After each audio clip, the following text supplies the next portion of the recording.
Padahal, bisa aja di balik kamera realitanya jauh berbeda. Barangnya pinjaman, mobilnya sewaan, bajunya KW, bahkan uang buat nongkrong pun hasil gesek peleter. Tapi, kenapa sih kita tetap melakukannya? Dalam ruang digital, terdapat sebuah problematik yang muncul seakan-akan semua sedang berkompetisi dalam pamer kekayaan, pencarian identitas, dan dinamika simbolik yang terbangun dalam interaksi digital. Fenomena atau gaya hidup seperti ini dinamakan gaya hidup pura-pura kaya atau fake rich lifestyle.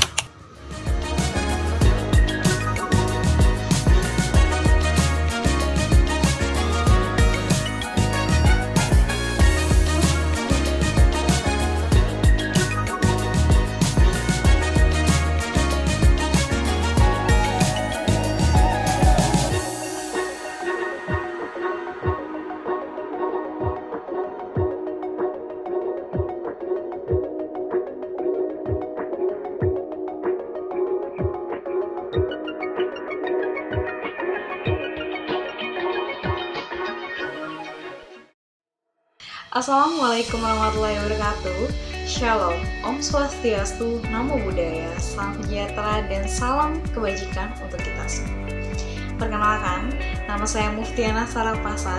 Saya merupakan mahasiswa Universitas Negeri Jakarta, Prodi Pendidikan Sosiologi Angkatan 2023. Nah, pada kesempatan kali ini kita akan membicarakan tentang diskursus pemuda mengenai tentang fake rich lifestyle yang sedang tren dan menjadi fenomena yang masih hangat gitu di media sosial saat ini. Nah, tapi sebelum kita memasuki lebih jauh, kamu tahu nggak sih atau kamu pernah nggak sih ketika lagi nge-scroll TikTok atau Instagram terus muncul video orang yang hidupnya kelihatannya kayak wah banget, kayak nongkrong di coffee shop mahal, bawa mobil mewah, outfit serba brand, staycation di hotel bintang 5, dan postingan daily rutinnya tuh estetik banget. Tapi lama-lama muncul pertanyaan, emang bener ya hidup dia kayak gini tiap hari? Atau kok bisa sih hidupnya seglamor itu? Nah, fenomena itu dikenal dengan istilah fake rich lifestyle, atau dalam bahasa Indonesia bisa kita sebut sebagai gaya hidup pura-pura kaya. Nah, gaya hidup ini merujuk pada tindakan seseorang yang menampilkan gaya hidup mewah dan berkelas di ruang publik, terutama pada media sosial, walaupun kenyataannya tidak sesuai dengan kondisi ekonomi sebenarnya. Mereka membeli atau meminjam barang mahal, mengunjungi tempat yang elit, bahkan mengedit foto atau video itu secara intens demi menciptakan kesan bahwa mereka adalah bagian dari kelas sosial atas. Dan fenomena ini ternyata jauh lebih kompleks dari sekedar ingin pamer. Ini adalah refleksi dari dinamika sosial yang lebih dalam, termasuk bagaimana masyarakat mendefinisikan nilai, harga diri, dan pencapaian. Nah, fake rich lifestyle ini bisa kita lihat sebagai bentuk dari konsumsi simbolik. Di sini, barang dan pengalaman itu tidak hanya digunakan untuk kepuasan pribadi, tapi juga untuk dikomunikasikan kepada orang lain. Dalam hal ini, makna menjadi lebih penting daripada fungsi. Seseorang individu mungkin lebih memilih membeli sepatu branded hasil pay letter daripada sepatu lokal berkualitas yang lebih terjangkau. Karena sebenarnya yang dicari adalah pengakuan sosial, bukan kenyamanannya. Nah, ini berkaitan erat dengan teori konsumsi mencolok dari Thorsten Veblen. Dalam bukunya yang terkenal Theory of the Leisure Class, Veblen menjelaskan tuh bahwa masyarakat kelas atas seringkali melakukan konsumsi bukan berdasarkan kebutuhan, tapi untuk menunjukkan bahwa mereka memiliki waktu luang dan sumber daya yang cukup untuk menghamburkan uang mereka. Nah, konsumsi ini jadi alat pertunjukan status, bukan sekedar pemenuhan kebutuhan. Ketika kita geser konteks ini ke media sosial, logika yang sama itu berlaku, tapi kini pertunjukan itu tidak terbatas pada kelas atas saja. Siapapun, bahkan secara ekonomi yang tidak mampu, bisa ikut berpartisipasi dalam pertunjukan tersebut asal tahu caranya. Nah, disinilah muncul ironi baru di mana kita melihat kemewahan yang semakin mudah diakses secara visual, tapi makin sulit nih diwujudkan secara nyata. Orang-orang menyewa mobil mewah hanya untuk satu hari demi konten ulang tahun. Mereka yang rela menabung berbulan-bulan hanya untuk makan di restoran mahal sekali gitu.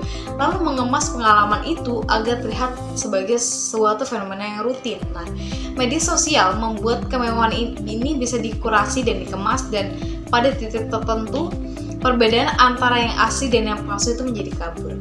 Jika kita melihat kembali konsep dramaturgi dari Irving Goffman, kita bisa membayangkan ya bahwa media sosial itu sebagai panggung utama dalam kehidupan kontemporer. Setiap postingan adalah adegan yang dipersiapkan dengan kostum, set, naskah, dan ekspresi yang semuanya dirancang untuk menciptakan kesan tertentu. Nah, dalam banyak kasus tentunya kesan yang ingin ditonjolkan adalah aku adalah sukses, aku menarik, dan aku kaya gitu. Dan seperti dalam teater, penonton itu tidak melihat apa yang terjadi di balik layar. Mereka tidak tahu berapa banyak utang yang ditanggung, berapa kali tag yang dibutuhkan untuk menghasilkan satu video estetik, atau seberapa lelah seseorang berpura-pura menjadi versi ideal dari dirinya sendiri. Nah, konsep frontage dan backstage ini menjadi sangat relevan di era yang dikira saat ini. Apa yang kita tampilkan di media sosial adalah frontage, performa sosial yang sudah dikurasi sedemikian rupa. Tapi realita kita yang sebenarnya yang penuh ketidaksempurnaan dan keraguan itu tersembunyi di backstage. Dan semakin besar jarak antara dua panggung ini, semakin besar pula nih potensi konflik internal yang muncul dalam diri seseorang. Nah, konflik ini bisa menjadi kronis, menyebabkan ketidakpuasan hidup, rendahnya harga diri, hingga gangguan kesehatan mental. Nah, interaksionisme simbolik, terutama melalui pemikiran Herbert Blumer, menegaskan bahwa makna itu tidak datang dari benda itu sendiri, tapi dari interaksi, di mana tas bermerek itu akan bermakna keren atau berkelas hanya jika dalam interaksi sosial makna yang dikukuhkan. Tanpa penonton, tanpa komentar dan likes, tas itu hanyalah sebuah barang yang biasa. Jadi, dalam fake rich lifestyle, ada proses sosial yang kompleks di mana individu tidak hanya memproduksi citra, tapi juga terus mencari validasi dari lingkungan sosialnya agar citra itu sebenarnya diakui. Tanpa pengakuan, citra itu akan terasa hampa. Nah, makna simbolik ini juga diperkuat oleh logika algoritma media sosial. Konten yang glamor, yang menampilkan kemewahan, lebih cenderung mendapatkan perhatian. Algoritma didesain untuk memperkuat visual yang mencolok, yang membuat orang berhenti scroll dan terlibat di dalamnya. Nah, akibatnya semakin banyak orang termotivasi nih untuk menciptakan konten yang sejenis, maka fake rich lifestyle ini bukan hanya soal keinginan individu, tetapi juga didorong oleh struktur teknologi yang memperkuat logika pertunjukannya. Nah, dan ketika konten seperti ini makin dominan, maka standar normal masyarakat juga ikut tergeser. Hal yang dulunya dianggap mewah jadi terasa biasa aja karena sering muncul nih di lini masa. Muncul standar sosial baru yang lebih tinggi dan tidak semua orang bisa penuhi, tapi tetap mereka harus mencoba. Nah, tekanan ini menciptakan bentuk baru dari kecemasan sosial. Dalam psikologi sosial, kita mengenal sebuah teori namanya social comparison theory yang menjelaskan bahwa manusia itu secara alami membandingkan dirinya sendiri dengan orang lain.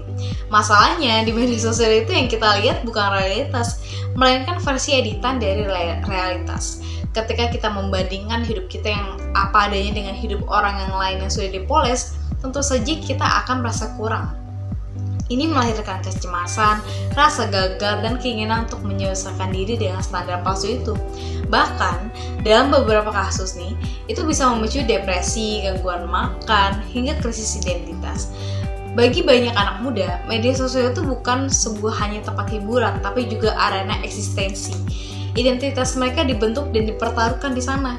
Maka tidak heran jika banyak yang rela mengorbankan kenyamanan, stabilitas finansial, bahkan kesehatan mentalnya demi mempertahankan citra. Dalam konteks ini, fake rich lifestyle bukan hanya soal gaya, tetapi juga soal eksistensi, soal bagaimana seseorang ingin dilihat dan diakui dalam masyarakat. Nah, fenomena ini makin kompleks jika kita kaitkan dengan struktur kelas sosial, di mana menurut Pierre Bourdieu, kelas sosial itu tidak hanya ditentukan oleh modal ekonomi, tetapi juga modal budaya dan simbolik. Dalam masyarakat digital, orang bisa menciptakan modal simbolik yang besar meski tanpa kekayaan ekonomi. Dengan foto yang tepat, caption yang menarik, dan followers yang cukup, seorang itu bisa terlihat seperti bagian dari kelas atas. Tapi ini adalah bentuk dari ilusi mobilitas sosial, seolah-olah naik kelas padahal tidak secara struktural. Di balik semua ini, yang sedang terjadi adalah ketimpangan yang ditutup-tutupi oleh visual. Dan ilusi ini bisa sangat membabukan karena banyak orang merasa bahwa jika mereka terlihat kaya, maka pada akhirnya mereka tuh akan benar-benar kaya. Mereka percaya pada mitos bahwa citra itu bisa mendatangkan kecepatan, bahwa jika kamu tampil sukses maka kesuksesan itu akan datang, dimana dalam beberapa kasus itu mungkin akan benar gitu, tapi dalam beberapa banyak kasus lainnya hal ini justru menjadi jebakan utang, stres berkepanjangan, dan kehancuran identitas. Banyak nih yang akhirnya terjebak dalam lingkaran palsu, tampil kaya untuk mendapatkan pengakuan, lalu harus mempertahankan citra itu dengan segala cara meskipun semakin jauh dari kenyataan diri sendiri. Kita juga perlu melihat ya bahwa realita ekonomi anak muda hari ini, banyak dari mereka hidup dalam tekanan ekonomi yang besar, biaya hidup yang tinggi, pekerjaan tidak stabil, dan tekanan sosial untuk terlihat berhasil. Dalam situasi seperti ini, fake rich lifestyle ini bisa menjadi bentuk pelarian, cara untuk tetap merasa berharga di tengah kondisi yang serba sulit tersebut. Tapi pelarian ini tuh bukan menyelesaikan masalah, tetapi bisa menambah beban yang baru, karena pelarian ini dilakukan dengan membangun kehidupan yang tidak dipertahankan secara konsisten, dan ketika kebenaran yang mulai muncul dan atau mulai bocor, efek psikologisnya itu bisa sangat menghancurkan. Namun, tidak semua berjalan ke arah suram. Ada juga resistensi yang muncul. Banyak anak muda yang mulai menyadari bahwa hidup itu bukan sebuah pencitraan saja, tetapi mulai mengkampanyekan gaya hidup realistis, jujur, dan apa adanya. Gerakan seperti mulai munculnya realistis life, no filter, atau kampanye edukasi finansial seperti hidup sesuai dompet itu mulai menyebar. Ini adalah bentuk resistensi simbolik terhadap dominasi makna palsu. Mereka mencoba menciptakan makna baru yang lebih sehat, lebih membumi, dan lebih manusiawi tentunya. Nah, gerakan ini menunjukkan bahwa makna sosial itu ternyata tidak statis. Kita bisa menciptakan makna baru lewat interaksi sosial, kita bisa menjadikan kesederhanaan menjadi simbol sebuah kebijaksanaan, kita bisa memaknai kejujuran sebagai bentuk kekuatan, dan kita bisa mengubah logika pertunjukan menjadi logika keaslian. Tapi tentu saja, ini butuh waktu dan keberanian. Butuh kesadaran kolektif untuk menantang sistem yang menguntungkan pencitraan palsu. Butuh ruang-ruang sosial yang mendukung ekspresi jujur dan otentik. Dalam dunia yang semakin dominan oleh visual dan performa, kita semua dihadapkan pada pilihan. Apakah kita harus tetap berada dalam panggung, memainkan peran yang melelahkan demi validasi yang semu, atau kita ingin kembali ke diri kita yang asli, diri kita yang mungkin tidak sempurna, tapi jujur dan damai? Nah, ini adalah pertanyaan yang harus kita jawab ya, tetapi tidak hanya secara individu, tapi juga sebagai seorang masyarakat. Karena pada akhirnya, fake rich lifestyle ini bukan hanya fenomena personal, ini adalah cermin dari struktur sosial kita. Struktur sosial yang selalu menghargai penampilan dan melupakan eksistensi. Tapi, cermin itu bisa kita letakkan tentunya. Jika kita berani melihat ke dalam dan berkata cukup berpura-pura, cukup menyesuaikan diri dengan standar yang tidak kita yakini, cukup dan sudah waktunya membangun dunia sosial yang lebih jujur, lebih adil, dan lebih manusiawi. Dimulai dari kita, dari cerita kita yang tidak sempurna tapi nyata.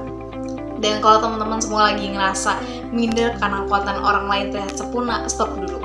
Ingat, itu adalah cuma bagian frontage. Kita semua punya base stage masing-masing, dan yang paling penting dalam hidup kita ini bukan siapa yang terlihat paling kaya, tapi siapa yang paling damai sama diri sendiri. Gaya hidup yang pura-pura kaya bukan sekedar fenomena digital. Ini adalah cermin dari kegelisahan sosial anak muda saat ini. Cermin dari dunia yang terlalu fokus pada tampilan luar sampai lupa nilai kejujuran dan kesederhanaan. Jadi, apakah semua teman-teman mau terus ngejar validasi lewat citra atau mulai berdamai dan bangga jadi diri sendiri?